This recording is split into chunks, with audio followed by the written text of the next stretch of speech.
standing on the deck of my parents' lake house that Labor Day morning, tuning my 1975 Gibson Hummingbird. Sunburst finish catching the light. 5 years I'd saved for this guitar. $8,000. Used it on over 40 recording sessions. Then I heard it. Crack. The sound of wood splitting. I ran inside. Tyler was standing in the living room. 9 years old. Holding my guitar by the neck. The body was smashed against the stone fireplace. Bridge ripped clean off. Spruce top split down the middle. Strings tangled like a spiderweb. My nephew looked at me and laughed. "It broke. Your guitar was fake." Derek stood in the doorway. My brother-in-law. 40 years old. Coffee cup frozen midair. Face white as paper. I knelt down. Picked up the pieces. My hands were shaking. $8,000 in splinters. 5 years of saving. 40 recording sessions. All gone. "Tyler, why did you do this?" Tyler stood proud. No fear. No remorse in his eyes. "Derek said real Gibsons are super tough. I wanted to test if yours was real." I looked at Derek. His face went red. "You told him what?" He stammered something about craftsmanship, about durability, about quality control. But Tyler kept talking. "You said Uncle Marcus probably has a cheap one. You said it at breakfast. You said he wastes money on fake stuff." Derek tried to speak. Tyler cut him off again. "You did. You said it this morning when I asked about guitars." The guitar in my hands. 1975 vintage. Irreplaceable. Now worth $10,000 to $12,000. Can't buy a 1975 model new. Can't repair a split top. Can't reattach a ripped bridge. This wasn't just expensive. It was part of my career. Derek had told a 9-year-old child to destroy it. The commotion brought everyone running. Claire ran in first. My sister, 38 years old, saw Tyler standing there, saw me holding guitar pieces. Tyler's face shifted instantly. Crocodile tears appeared. "What did you do to my son?" I held up the shattered guitar. Wood fragments falling. "Tyler destroyed this. Derek told him to test it." Claire didn't hesitate, crouched beside Tyler, pulled him into her arms like I was the threat. "He's 9, Marcus. He didn't know it was expensive." $8,000, Claire gasped. Then her shock turned to anger. "You spent $8,000 on a guitar?" "It's vintage, 1975. Worth more now. I use it professionally." Derek stepped forward, trying to play peacemaker now. "Look, I'll pay for repairs." "It's unrepairable. The top is split. The bridge is gone. This isn't a scratch. It's destroyed." Barbara arrived. My mother. 62 years old. She saw Tyler crying in Claire's arms and made her choice instantly. "Marcus, stop scaring the boy." Richard came next. My father. 64. He looked at the guitar pieces scattered on the floor. Looked at me. Looked at Tyler crying. "It's just a guitar, son. You can get another one." That sentence hung in the air like smoke. Just a guitar. Get another one. Nobody asked how I felt. Nobody scolded Tyler. Nobody demanded Derek apologize. All the concern went to Tyler. All the protection went to the person who destroyed my property. My career tool. My 5 years of sacrifice. I was completely alone in my own family. Claire stepped forward. Hand on Tyler's shoulder like a protective shield. "Tyler's a child. He doesn't understand the difference between a $200 guitar and an $8,000 one." "Then teach him not to destroy other people's property." Claire's voice rose, getting defensive now. "He made a mistake. Derek made the mistake. Tyler just followed instructions." Barbara moved between us. Always the mediator, always protecting Claire. "Marcus, you're being unreasonable." Richard crossed his arms, the judge delivering his verdict. "It's replaceable. Family isn't." I looked at each of them. My sister, my parents, my brother-in-law who started this, my nephew who still wasn't being held accountable. "So I should just let this go?" Claire's response came fast and sharp. "You're supposed to forgive. He's just a child." Nobody mentioned compensation. Nobody offered to actually replace it. Nobody suggested consequences for Tyler or Derek. They just wanted me to let it go, to keep the peace, to be the one who bends so they could stay comfortable. I nodded slowly, turned around, walked into the mansion without another word. Behind me, Barbara sighed with relief. Claire hugged Tyler tighter. They thought I'd accepted it. They thought the crisis was over. They thought I was being the mature one. They had no idea. I walked through the living room. On the entry table sat a decorative wooden bowl, car keys inside, multiple sets, my parents', Claire's, Derek's. Derek's key fob had the three-pointed star logo. Mercedes-Benz. I picked it up. Cold metal in my palm. Heavier than I expected. Through the window I could see it. Black Mercedes AMG GT, parked near the boat ramp. Personalized plate reading DRKFUNDS. $105,000 car. Derek bragged about it constantly, his last trophy after his business collapsed, the only visible proof he was still successful. I walked outside to examine the setup. The boat ramp sloped at 15 degrees. Gravel surface. Led straight into the lake with no barriers. Water depth markers on the dock showed 20 feet. Deep enough. The Mercedes sat about 30 feet from the ramp edge. Natural roll path from parking spot to water. I checked for security cameras. None pointing at the ramp area. House faced the opposite direction. I looked at the Mercedes again. Windows already rolled down. Derek had left them open in the afternoon heat. Perfect conditions. I looked back at the house. Through the window I could see Tyler, laughing with Claire, running around with a toy. No consequences. No accountability. No lesson learned. My decision solidified like concrete. That evening, we had the planned Labor Day barbecue. Richard grilled steaks on the back patio. Barbara set the table with her good dishes.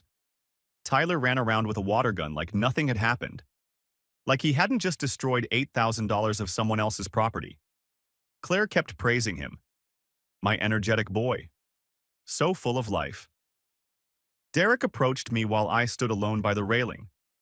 Tried to smooth things over. Tried to make nice. He offered to write a check for $10,000. More than the guitar cost. I refused without looking at him. Told him he couldn't make this right. Some things can't be fixed with money. He walked away frustrated. Dinner started. The whole family gathered around the table. Forced cheerfulness, pretending everything was fine. Richard looked at me across the table. You're being childish about this. Am I? Barbara set down her fork. Her tone was gentle but firm. We're family. Let it go. I looked at her. Kept my voice perfectly level and calm. You're right. Family should forgive each other. Claire visibly relaxed, actually smiled at me. Thank you. That's mature of you. I didn't smile back, just ate silently, mechanically, counting down the hours. Everyone thought I'd accepted the situation. Everyone thought the drama was over. Everyone thought I was being the bigger person. My calmness should have scared them. 6:15 the next morning. Everyone still asleep. I took Derek's keys from the entry table where he'd left them. Walked outside into the cool dawn air. Dew covered the grass. The lake sat glassy and perfectly calm. Early morning mist rising from the surface like ghosts. I unlocked the Mercedes. Soft electronic beep. Only sound in the stillness. I sat in the driver's seat. Cream leather. Expensive smell. Did not start the engine. Shifted the transmission to neutral. Got out. Left the driver's door open. Reached back inside. Released the parking brake. The car started rolling. Slowly at first. Almost peaceful. Tires crunching on gravel. Then faster. Gravity taking over. Momentum building with each foot. I stood back. Arms crossed. Watched. The Mercedes picked up speed down the incline. Gravel spraying. Hit the boat ramp edge. Nosedived forward. Splash. The sound echoed across the entire lake. Shattered the morning silence. Water erupted upward. The car sank front first. Tail rose briefly into the air. Trunk lights glowed red underwater like dying embers. Cream leather seats visible through the open windows. Bubbles streaming up in violent bursts. Water churning white. Gone in 30 seconds. Perfect timing. Derek walked out onto the deck, still in his pajamas, coffee mug in hand. Saw me standing at the ramp, arms crossed. Saw the bubbles where his car used to be. His coffee mug fell from his hand, shattered on the wooden deck, brown liquid spreading. Then he screamed. The sound woke the entire house. Derek ran to the boat ramp. Too late. Nothing to save. He stared at the bubbles still rising from below. Turned to me, face twisted in disbelief. What did you do? I stayed perfectly calm. Released the brake. Physics did the rest. My car! My fucking car! I used his exact words from yesterday, his exact dismissive tone. It's just a car, Derek. You can buy another one. Derek lunged at me, hands reaching. I stepped aside easily. He fell forward into the gravel, scrambled back up, face red, hands shaking. Claire ran outside in her robe. Where's the Mercedes? I pointed down at the water, bubbles still rising. About 20 feet under. You pushed his car in the lake? I didn't push it. Gravity did. I just released the brake. Barbara and Richard arrived next, both in robes, hair disheveled, sleep still in their eyes. Marcus, have you lost your mind? What the hell is wrong with you? I looked at each of them, systematic, calm, used their own logic against them. Yesterday, Tyler destroyed something I saved years to buy. Something I use professionally.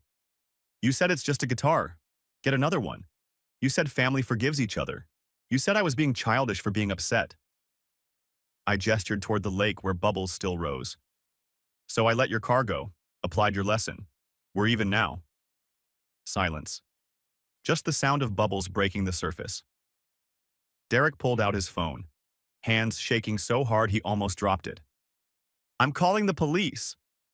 I didn't blink, didn't move. Go ahead. His finger hovered over the screen. I continued in the same calm voice. When they come, I'll file a report about Tyler destroying my $8,000 guitar. I'll explain how you told a 9-year-old to test whether it was fake. How you incited a minor to commit property destruction. Derek froze. Phone still in his hand. Inciting a minor to commit crimes. CPS investigates that. Especially when adults manipulate children into destroying property. That's a felony in Kentucky. I let that sink in for a moment. You could lose custody of Tyler. Claire's face drained of all color. She grabbed Derek's phone right out of his hand. Don't call. Please don't call. Derek stared at her in disbelief. He destroyed my car. And you destroyed my guitar. So go ahead. Call. Let's both explain our sides to the police. Let's both face the consequences. Derek lowered his arms. He couldn't risk it. Claire held Tyler's future in her hands. Couldn't risk losing him over this. Richard tried to mediate, stepped between us. Too late. Way too late. Both of you need to calm down. I am calm, Dad. He had no response to that. My logic was airtight. They'd taught me the lesson yesterday. I'd simply applied it back to them today. Checkmate. I walked to my truck, opened the door, reached into the back seat, pulled out my guitar case. What was left of the Gibson inside? Derek was already on his phone. Insurance company this time. Voice frantic and desperate. It went in the lake. Yes, the entire car. No, I don't know how. Barbara followed me to my truck. Where are you going? Home. Marcus, please. Thanks for the lesson. She looked confused, still didn't understand. What lesson? You taught me how family handles expensive property destruction.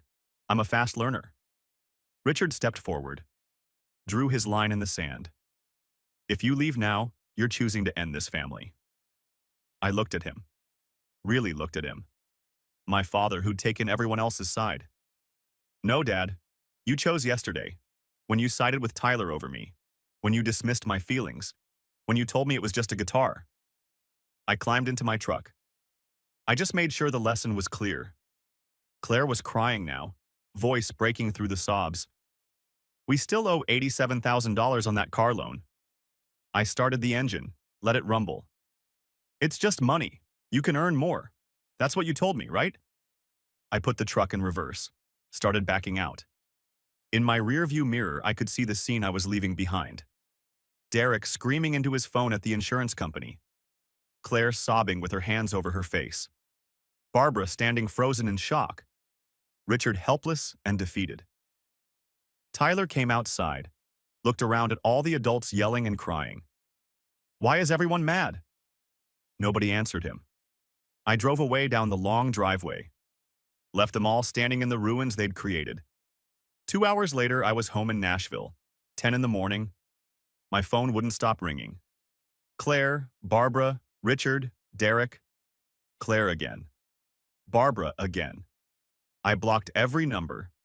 Made coffee. Sat on my porch. Finally quiet. Unknown number called. I answered. Derek's voice came through. Shaking but trying to sound determined. We're getting it out. Getting what out? The car. I called a tow company. They have a crane. How much is that costing you? $4,500 for the crane, $800 for the tow. I laughed. Couldn't help it. What's funny? You left all the windows open, remember? I saw them before I rolled it in. Silence on his end. Water damage. Engines completely flooded. Every circuit board destroyed. That cream leather interior? Ruined. Even if you pull it out, it's totaled. $5,300 to recover a dead car. Derek's voice cracked. You knew that? Yeah, I did. Hung up. That afternoon, my phone buzzed. Text from blocked number. I opened it. Claire. Insurance denied the claim. I didn't respond. She kept texting.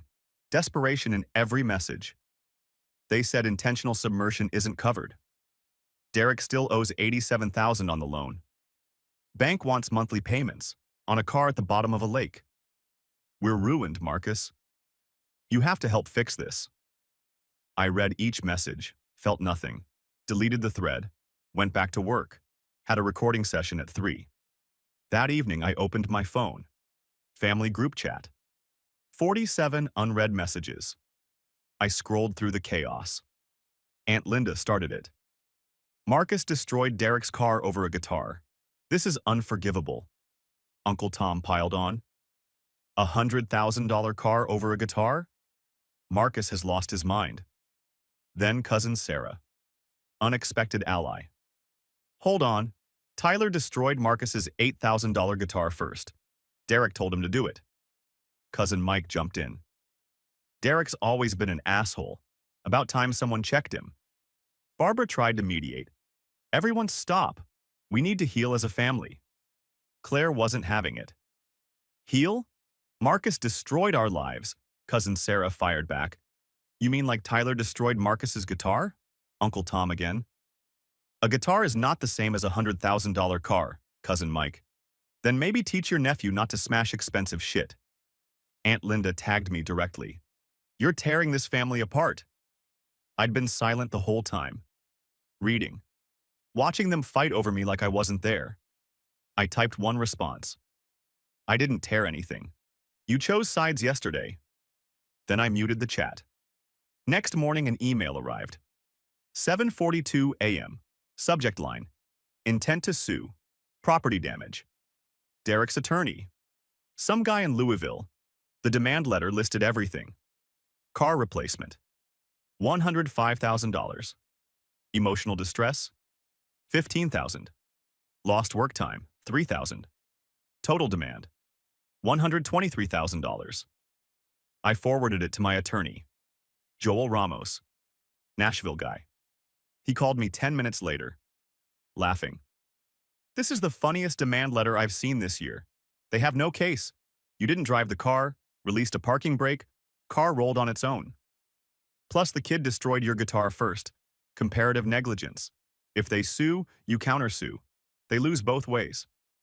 Let me draft a response. We'll file a countersuit. Guitar, emotional distress, family alienation. We'll ask for 50,000 total. Do it. Day 2. 11 in the morning. Someone knocked on my studio door. I was mixing tracks. Opened it. Claire standing there, Tyler beside her. He was holding a piece of paper, folded, looking at his shoes. Tyler has something to say. Tyler unfolded the paper, started reading, monotone, clearly rehearsed. Dear Uncle Marcus, I'm sorry I broke your guitar. I didn't know it was expensive. I promise to be more careful. Please forgive me. Love, Tyler. He folded the paper, looked at Claire. Can we go now? I looked at Tyler.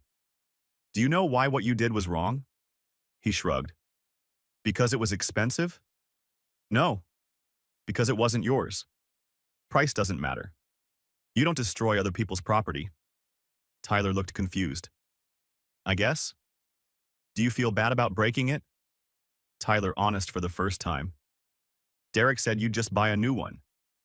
Claire cut in fast. See? He apologized. Dropped the countersuit?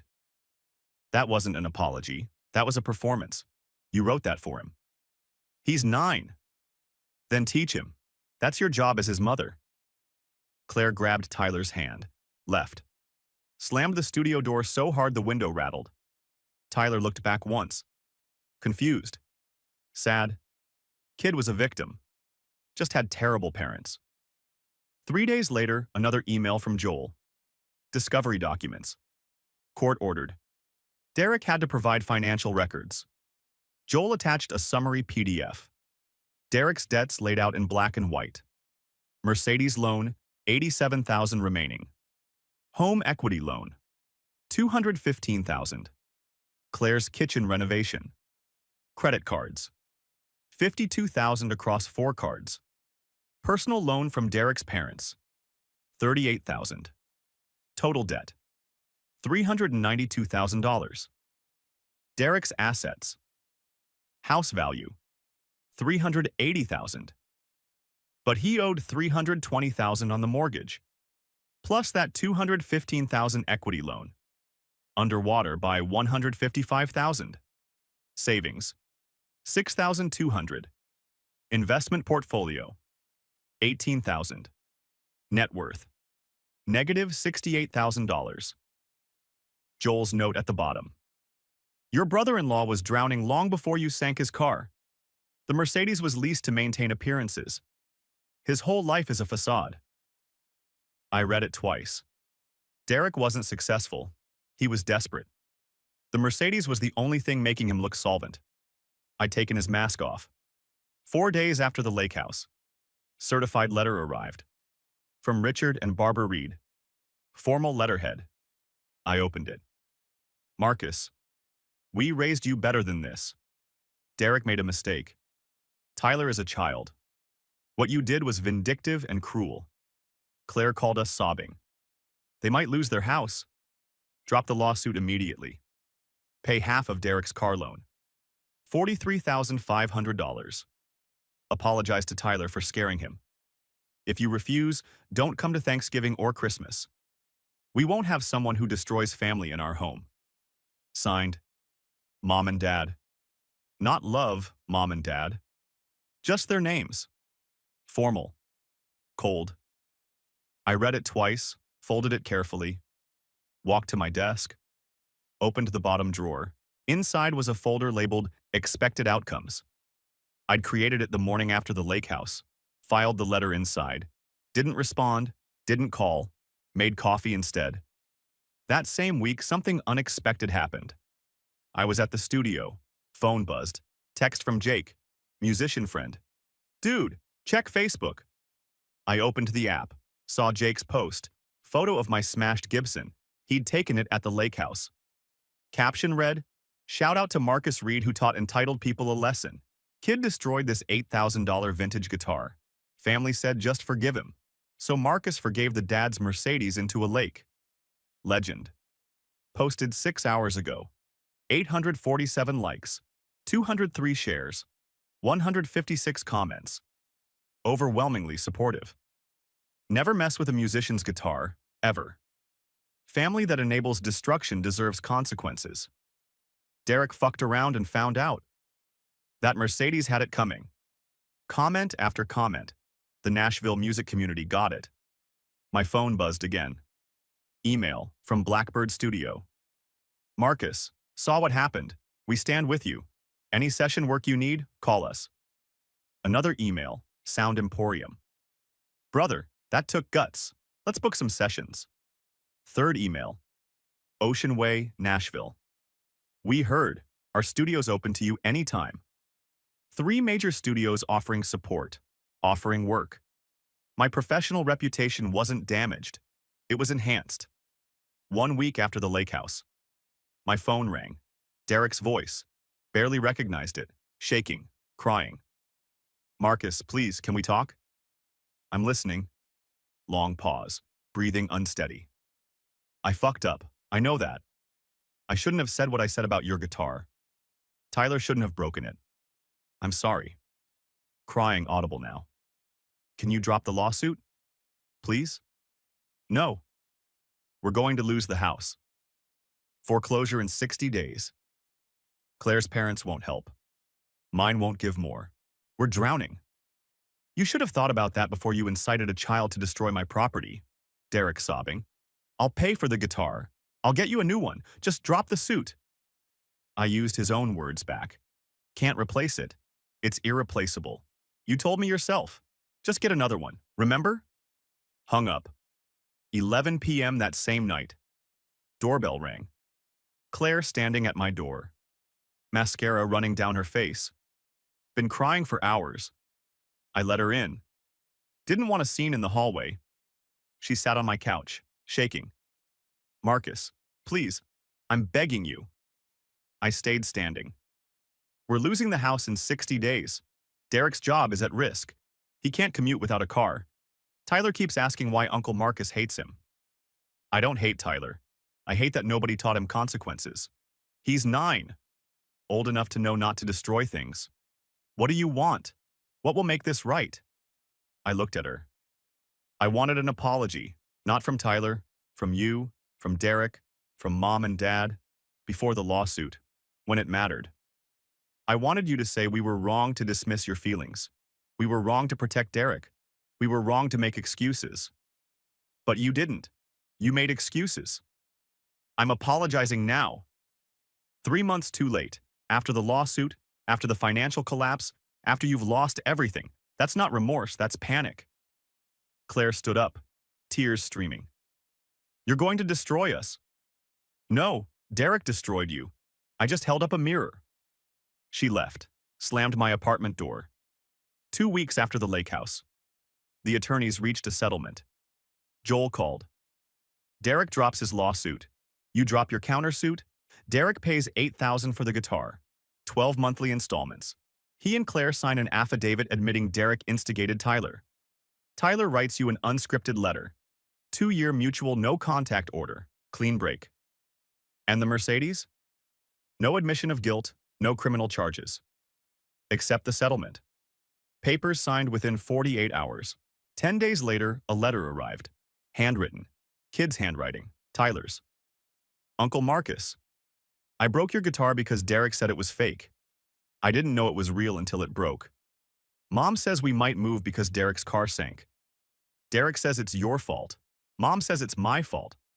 I don't know who's right. I'm sorry I broke it. I wish I didn't. Can we still have Christmas together? Tyler. No love at the end. Just his name. I read it 3 times. Tyler was finally being honest. No script, no coaching, caught between adults blaming each other, confused. Kid was a victim of bad parenting. I didn't write back. Settlement said no contact. But I kept the letter. Taped it to my studio wall. Reminder that Tyler might be okay someday. 6 weeks after the lake house. December. Cold in Nashville. I walked into Carter Vintage Guitars. Looking at Martins. Taylors. High-end acoustics. Sales guy recognized me from session work. We have a 74 Hummingbird in back if you're interested. Close to what you had. I shook my head. No, looking for something different. Try the Martin D28, bright tone. Cuts through a mix better. I picked it up, played a few chords, sounded different. Not better, not worse. Different, brighter, less warmth, more clarity. $3,500. I'll take it. That night I took the Martin to my studio, played it for 2 hours, adjusting to the new feel, the new tone. It wasn't my Gibson, never would be, but it was mine. Started learning a new song, something I'd been working on. Called it Underwater. The Martin handled it differently. Required different technique, different dynamics. Some things can't be replaced. You just learn to play something different. Mixing session at the studio. Working on acoustic tracks for a local artist. My phone buzzed. Text from cousin Sarah. Thought you should know. Screenshot attached. Derek's LinkedIn profile. Profile update. Open to new opportunities. Previous title. Investment Banking Associate at Prescott Financial. Current. Exploring next chapter. Corporate speak for unemployed. Sarah's follow-up text. He got fired last week. Claire had to get a job. I read it once, went back to mixing. Week later, Sarah asked to meet for coffee. Said she had updates. We met at Crema on Woodland Street. Derek lost his job in February. Couldn't commute without a car. Company offered remote work. He refused. Said it was beneath him. I sipped my coffee. Let her continue. Now he's working at a credit union, making $58,000. Used to make $175. Lost 67% of his income. She pulled up her phone. Showed me more. Claire had to get a job, first time in 12 years. Retail manager at Target, $36,000 a year. Tyler's in after-school care now. He hates it. She scrolled further. House is on the market. They can't afford the mortgage. 2 months behind. And Tyler? Sarah's face fell. 2 suspensions. Fighting at school. School counselor says he's processing family trauma. He asks about you constantly. I stared at my coffee. How do you feel about all this? I don't know. I thought I'd feel satisfied. Like, see? Consequences. But I just feel empty. Sarah nodded. That's normal. You can be right and still be sad. Started seeing a therapist. Dr. Patel. Office in Green Hills. 3rd session, she asked the critical question. Do you regret what you did? No. Are you happy about the outcome? No. Can both be true? I thought about it. Yeah, both can be true. Dr. Patel leaned forward. Did you destroy their lives or did they? They did. I just held up a mirror. Exactly. You set a boundary. They chose how to respond. Their enabling pattern destroyed them. Not you. She paused. You're not mourning the family you had. You're mourning the family you wished you had. That hit different. Week later, Sarah forwarded an email. Claire had sent it to extended family asking for advice. Subject: Need help with Tyler. Tyler's been acting out, suspended twice for fighting at school. Counselor says he's processing trauma from family conflict. Blames himself for making Uncle Marcus leave.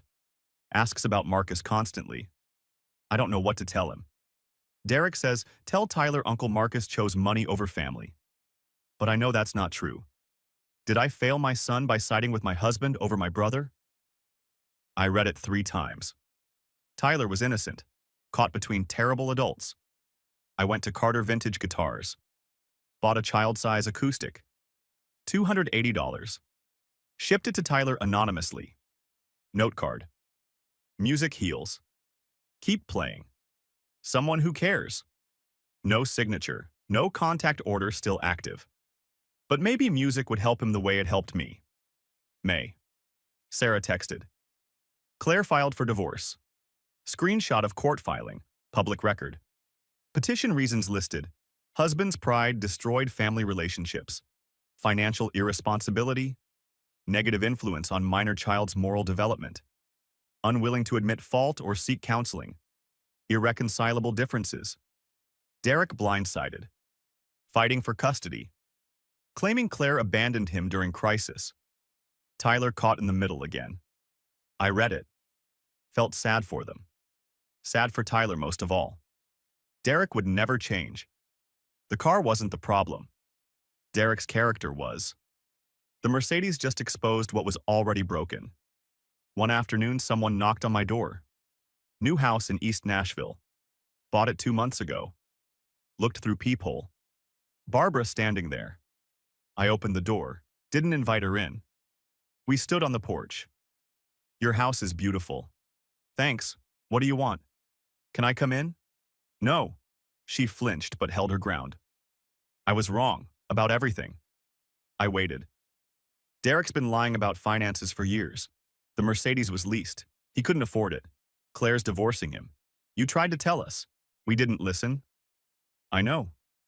Can you forgive me? I already did. Doesn't mean I trust you. What can I do to fix this? Nothing. Just live with it. Like I have to. She stood there crying. I didn't move. She walked back to her car, drove away. Forgiveness happened. For me, not for her. Trust? That would take years. Maybe never. June. Phone rang. Sarah. Your dad had a heart attack. My chest tightened. Minor. He's stable, but he's asking for you. I drove to Vanderbilt Medical Center. First time seeing him in 4 months. Room 312. Knocked. Went in. Richard in the bed. Pale. Thinner. Hooked to monitors. He saw me. Tears formed. You came. You're my dad. He nodded. Couldn't speak for a moment. I was a terrible father. Took Claire's side without listening. Yeah. Silence. Not comfortable, but honest. I'm sorry. I know. Can we fix this? We can try, slowly. He understood what slowly meant. Years, not weeks. I stayed 30 minutes, then left. No promises, just presence. My life changed while theirs collapsed. Released second EP. Displaced. Instrumental guitar tracks. 180,000 streams first month. Featured in Nashville Scene. Musician to Watch 2025. Session work doubled. Reputation grew. Started teaching guitar workshops. Found fulfillment in it. Bought a 1967 Martin D18. $9,800. New prized possession. Met Emma at a showcase. Music journalist. 32. Smart. Kind. Understood boundaries. Dating became serious. Healthy relationship. Communicative. She knew the full story, supported my choices. Dr. Patel graduated me from therapy. You've processed the trauma. You know how to handle it now. Bought the house. $425,000. East Nashville. Renovating it slowly. Built a tight friend group. 5 musicians. Chosen family. Volunteered at youth music program. Teaching kids guitar. My income up. Derek's income down. My relationship stable. Claire divorcing. My community supportive. Derek isolated. Life felt full. Without my family in it. Sarah sent another update. June, 5 months post-Lake House. Derek's current state. Lost custody battle. Tyler lives with Claire 85% time. Evicted from apartment. Couldn't afford rent. Living with his parents. 40 years old. Back in childhood bedroom. Credit ruined. Bankruptcy filed. Gained 40 pounds from stress eating. Works at parents' accounting firm now. Pity job. $45,000 a year. Sarah included a screenshot. Derek's Facebook post. When family betrays you over materialism, you learn who your real friends are. Some people care more about things than people. I'll rebuild. Stronger. 3 comments. All from his parents. I read it once. Felt pity. Derek still didn't understand. Still blamed me. Still playing victim. No friends. Empty promises. He'd never learn. I closed Facebook, moved on. Sarah texted again. Different tone this time. Claire wants to meet. Says she needs to talk to you. I told her I'd ask. No pressure. I thought about it. Agreed. Neutral coffee shop, public space. Crema again. Claire arrived. No makeup, humble. Looked older. Thank you for seeing me, I nodded. Sarah said you wanted to talk. She took a breath. I'm getting divorced, You probably heard. Yeah, you were right. About Derek, about Tyler, about all of it. I waited. I enabled Derek's ego. I raised an entitled kid. Because it was easier than confronting problems. Her voice cracked. That day at the lake house? Derek had been mocking your guitar all weekend, saying you wasted money on hobbies while he drove a Mercedes. I knew it. I didn't stop him. Why not? I was afraid. If I admitted Derek was wrong, I'd have to admit I married the wrong man. She started crying. Genuine tears. I'm sorry. I'm so sorry. I passed her napkins from the dispenser. I forgive you. She looked up. Shocked. Really? Yeah, but we're not going back to how we were. I understand. Maybe someday, not now. You're my sister. I don't hate you, but I don't trust you yet. Trust takes time. Can we try? Slowly? Maybe, time will tell. She nodded, wiped her eyes. Thank you. Week later, text from Claire. Would you be willing to see Tyler? No pressure, but he asks about you constantly. I think it would help him to hear from you. I thought about it, replied, Saturday afternoon, my house, you drop off only. Saturday came, doorbell rang. Tyler stood there, 10 years old now, holding the guitar I'd sent anonymously. Thank you for the guitar. I know it was you. How'd you know? Note said music heals. That's what you always said. I invited him in. We sat on the porch.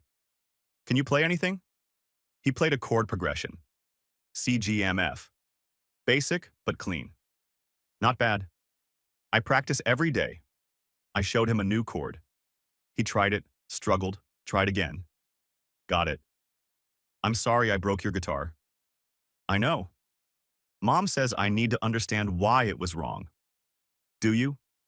Because it was yours. And I didn't ask. And because Derek told me to do it, and I should have said no. That's exactly right. Tyler looked at me.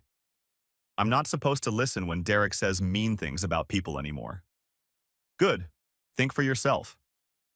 We played together for an hour. I taught him 3 new chords. He left happy. Claire picked him up, waved from the car. Tyler would be okay. Good parenting could fix the damage. Father's Day. 6 months post-Lake House. Richard invited me to lunch. Just us. First time. I accepted. Met at a local diner. Neutral territory. Awkward at first. Then conversation flowed. I'm proud of you. For what? For standing up for yourself. For not backing down. I taught you to be a man. Didn't think you'd use it against me. He laughed, self-deprecating, not bitter. I didn't do it against you. I did it for me. I know. Took me 6 months to understand that. We ate in comfortable silence. First time ever. Richard paid the check, taking care of his son. Symbolic. Can we do this again, next month? Yeah, next month. I drove home thinking about everything. Some things sink, some things float. You choose what to save. Labor Day weekend 2025, 1 year later. Different lake house this time, rented with friends, not family. Emma beside me on the deck. 5 musician friends inside grilling, laughing. I held my Martin D18, played instrumental I'd written. Underwater. They applauded when I finished. Emma kissed my cheek. That was beautiful. Phone buzzed. Barbara. Thinking of you today, miss you. I replied. Miss you too, Mom. Small progress. 1 year ago this weekend. Worst family moment. Today. Best chosen family moment. Full circle, different circle. Cousin Sarah at the lake house. I'd invited her. Bridge to family news. We sat on deck, she had beer. Updates. Derek's still at your parents' place, 41 years old. Still working at their firm, 48,000, pays child support, 650 a month, sees Tyler twice monthly, dating someone from church, drives 2009 Honda Civic. Your parents bought it. She paused.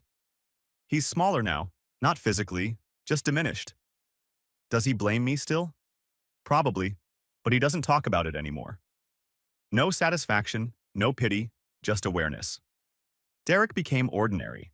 His ego couldn't handle ordinary. Claire texted last week. We text monthly now. She'd sent photo. Tyler at school talent show, playing guitar. My heart warmed. Her update, promoted to Target regional manager. 64,000. Rents, 2-bedroom apartment. Modest but clean. Tyler thriving. Better grades. Fewer issues. In therapy, weekly. Plays guitar 30 minutes daily. Claire in therapy too. Individual and family sessions with Tyler.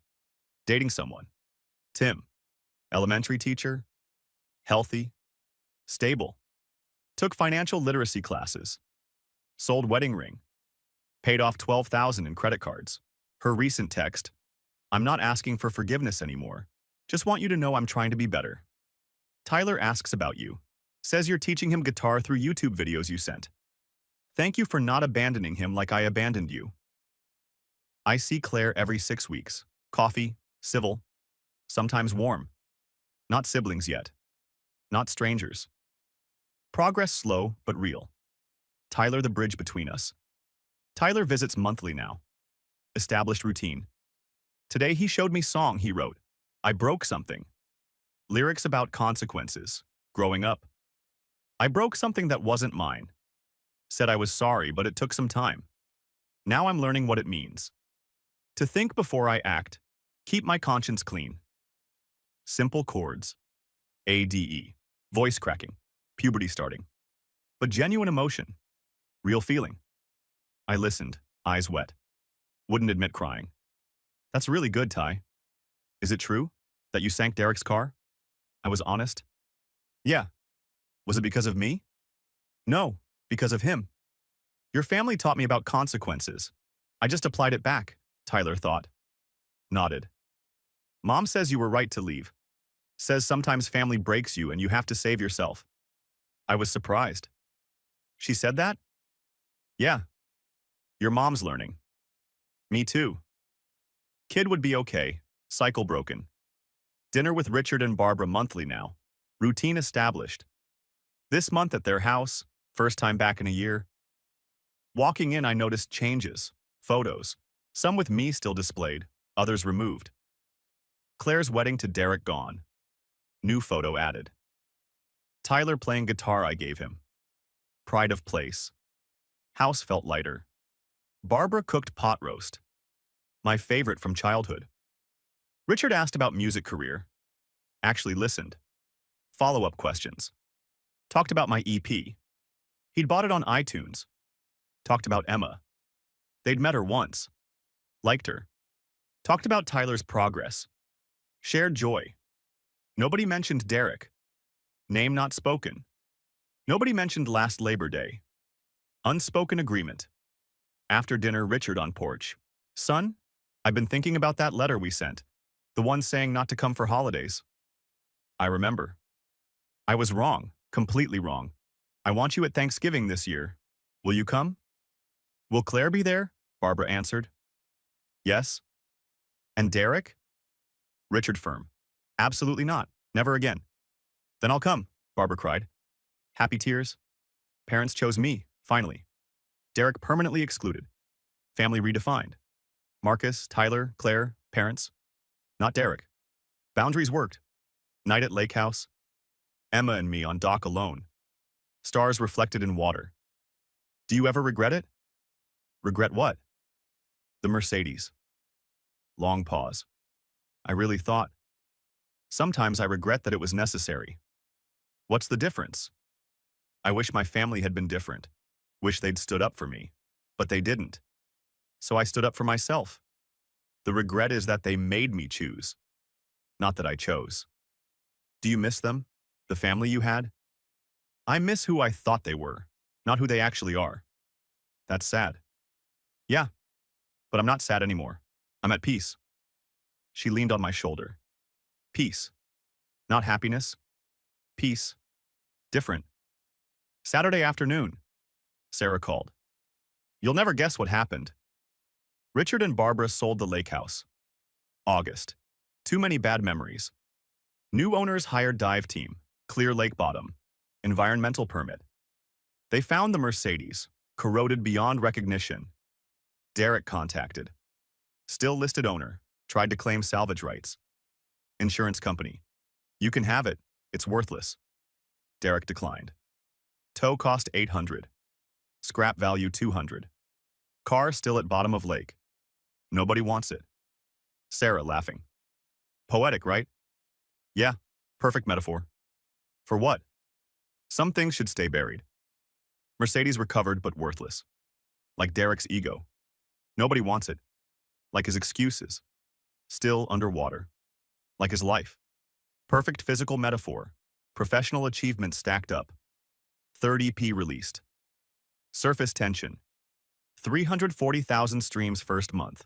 Session work on 4 Grammy-nominated albums. Credited. Teaching masterclass at Belmont University. 8,000 honorarium. Interview in Premier Guitar Magazine. Full feature. Custom guitar commission. Luthier built Marcus signature model. 18,500. Made with wood from trees recovered from lakes. Underwater theme. Quote from Premier Guitar. I lost a guitar once. Taught me that instruments are tools, not identities. What you create matters more than what you own. Music doesn't sync, even when everything else does. Success without family support. Career up. Wisdom earned through pain. Final night at Lake House Rental. Alone on dock. Emma asleep inside. Looking at stars reflected in water. Thinking about year ago. Guitar smashing. Thinking about now. Chosen family. Peace. A year ago I stood at a different lake house. Watched my nephew destroy something I'd saved years to buy. Watched my family choose a lie over me. I could have walked away quietly. Let them keep their comfortable narrative. But I didn't. I taught them the lesson they taught me. And it cost me. Cost them too. Derek lost his facade, his car, his marriage, his status. Claire lost her marriage but found herself. Tyler lost stability but gained accountability. My parents lost their illusion of a perfect family. I lost the family I thought I had. But I gained something else. Peace. Not happiness. Not victory. Not satisfaction. Peace. The peace of knowing I stood up for myself. Of refusing to be the family punching bag. Of teaching consequences to people who never learned them. Here's what I know now. Family isn't blood. It's accountability. Real family doesn't ask you to shrink so they can stay comfortable. Real family doesn't protect the guilty and blame the victim. Real family doesn't demand forgiveness without offering change. Some relationships can be repaired. My mom is trying. My dad is trying. My sister is trying. Slowly we're building something new. Not what we had. Something different. Maybe better. Tyler is learning. That's enough. Derek? He's living with his choices. So am I. And I'd make the same choice again. Because here's the truth they don't tell you about family. Sometimes the most loving thing you can do is walk away. Sometimes teaching consequences is the only kindness left. Sometimes you have to let something sink to learn if you can swim. I can swim. I'm swimming. And the water's just fine. I stood. Walked back to Lake House. Emma's silhouette in window. Waiting. Chosen family inside. Laughing. Guitar leaning against porch rail. Music remains. I smiled. Genuine. Earned and peaceful.